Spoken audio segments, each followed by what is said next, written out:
Ska vi testspela det där med korten?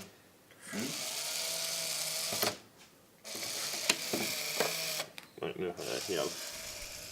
De som är med här ska designa ett brädspel som också har någon typ av digital ingrediens.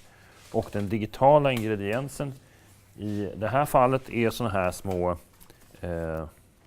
robotmöss som kan gå omkring. Om man programmerar dem på lite olika sätt så kan de börja gå.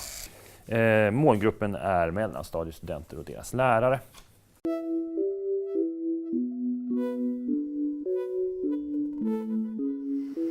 Det kommer ni få reda på min nästa föreläsning. Framförallt så kommer vi prata om miljöregi. Vi ses. Det där var jättebra. Mycket bättre än jag skulle helt Ja, det blev jättebra. Idag så har vi en Hack Day som har tema hållbarhet. Och vi tänkte oss att vi skulle göra något lite annorlunda kring just hållbarhet. För det är någonting som alla jobbar med på NMT på institutionen.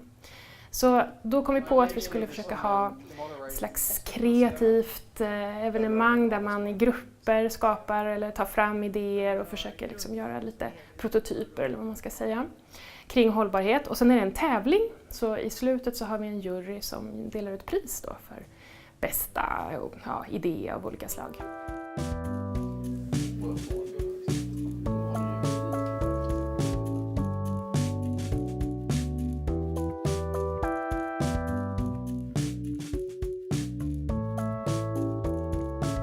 Ska vi ha möte? Och var ska vi ha det? Det ska vara jobbigt att boka. Nej, men man kan ju tänka så här, okej. Vi använder en sorts designmetod för att vidga begreppen lite grann och fundera kring vad hållbarhet kan innebära i vår verksamhet. Du har sett den där. Va?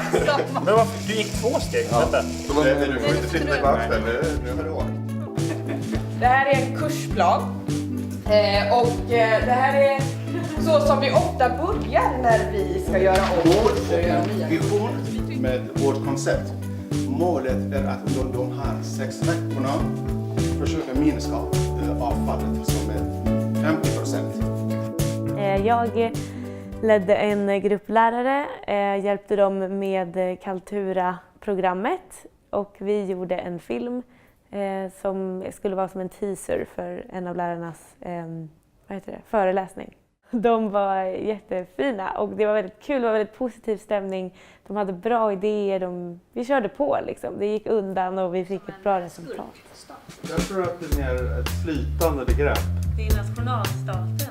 Det är Vintergatan. Här sitter vi i en grupp och använder kartbaserade datasätt som man använder i GIS-analys, geografiska informationssystem.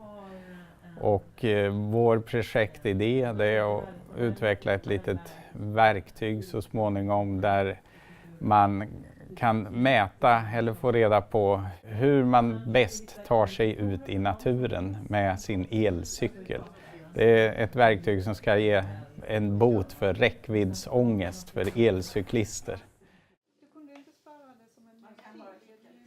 Juryn så har jag försökt locka med folk som kommer från andra delar av högskolan. Så att vi har ju prefekten för polisutbildningen med, Minna Räsänen. Så har vi Carina Lönnebring från kommunikationsavdelningen. Sen har vi Simon Sorgenfrey från IHS, alltså institutionen för historiska studier. Och sen så har vi Maria Dahlin från IKL, alltså institutionen för kultur och lärande. Och jag. Och så vi ska då titta på de här projekten utefter lite olika kriterier. Till exempel om de verkar vara genomförbara överhuvudtaget. Om det är någon slags imponerande potential för resten av högskolan. Men också förstås själva hållbarhetsaspekten då, i de här projekten. Ni i pris faktiskt en köttätande blomma.